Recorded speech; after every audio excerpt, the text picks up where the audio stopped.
आइए जीवितपुत्रिका व्रत की पावन कथा को सुनते हैं। बहुत समय पहले की बात है कि गंधर्वों के एक राजकुमार हुआ करते थे जिनका नाम था जीमूतवाहन।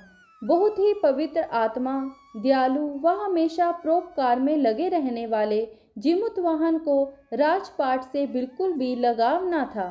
लेकिन पिता कब तक संभालते। वानप्रस्थ लेने के पश्चात वे सब कुछ जीमूतवाहन को सौंपकर चले गए।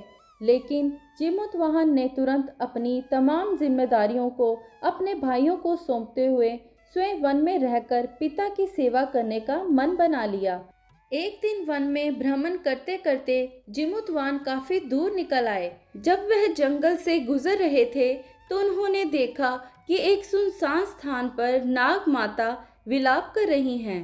जब जीमूतवाहन ने उनके विलाप करने का कारण पूछा तो उन्होंने बताया, नागवंश गरुड़ से काफी परेशान है। वंश की रक्षा के लिए सभी ने गरुड़ से समझौता किया है कि वह प्रतिदिन उसे एक नाग खाने के लिए देंगे और उसके बदले वह हमारा सामूहिक शिकार नहीं करेगा। इस प्रक्रिया में आज उसके पुत्र को गरुड़ के सामने जाना है। नाग माता की पूरी बात सुनकर जीमूतवाहन ने उन्हें वचन दिया कि वह उनके पुत्र को कुछ नहीं होने देंगे। वह उनके पुत्र की जगह उस कपड़े में लिपटकर खुद गरुड़ के सामने उस जगह पर लेट जाएंगे जहां से गरुड़ अपना आहार उठाने आता है। फिर जीमूतवाहन भगवान उसी जगह में जाकर खुद को उस कपड़े में लपेट लिया जिस कपड़े में गरुड़ के आहार को लपेटा जाता था। जैसे ही समय हुआ, पक्षी राज गरुड़ आए और जीमूतवाहन को अपने पंजे में दबाकर पहाड़ की ओर उड़ चले।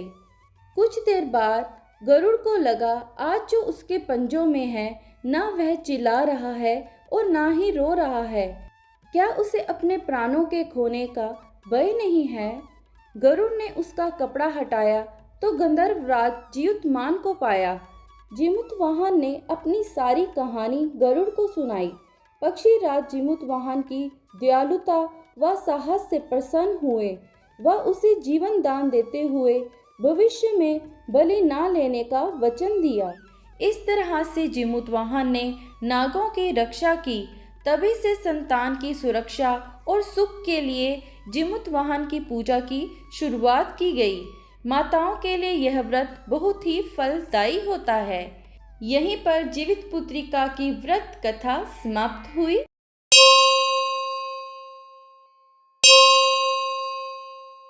आरती जितवाहन जी की, प्रभु श्री जीवन दाई की। आरती जितवाहन जी की, प्रभु श्री जीवन दाई की। थे वो गंधर्वों के राजा, किंतु सब राजपाठ त्यागा।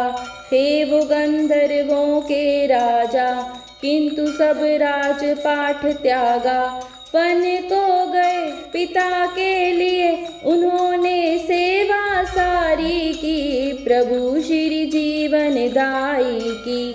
आरती जितवाहन जी की, प्रभु श्री जीवन दाई की। आरती जितवाहन जी की, प्रभु श्री जीवन दाई की। मिली एक दिन उन्हें नाग स्त्री, होनी थी पुत्र की उसकी बलि। मिली एक दिन उन्हें नाग स्त्री, होनी थी पुत्र की उसकी बलि। अश्रु से भरे निराशित छवि, उन्होंने उसकी व्यथा सुनी। प्रभु श्री जीवन दाई की। आरती जितवाहन जी की, प्रभु श्री जीवन दाई की। आरती जितवाहन जी की, प्रभु श्री जीवन दाई की। व्यथा सुन द्रवित हुए प्रभु जी, बलि के लिए चले खुद ही।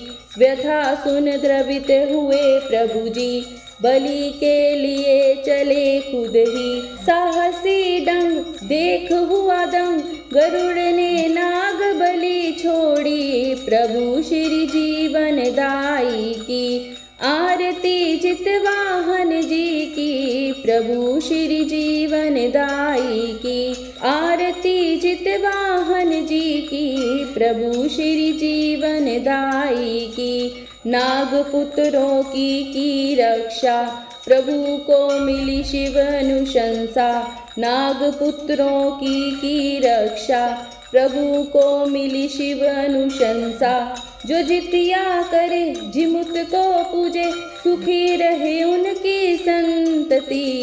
प्रभु श्री जीवन दाई की। आरती जितवाहन जी की, प्रभु श्री जीवन दाई की। आरती जितवाहन जी की, प्रभु श्री जीवन दाई की।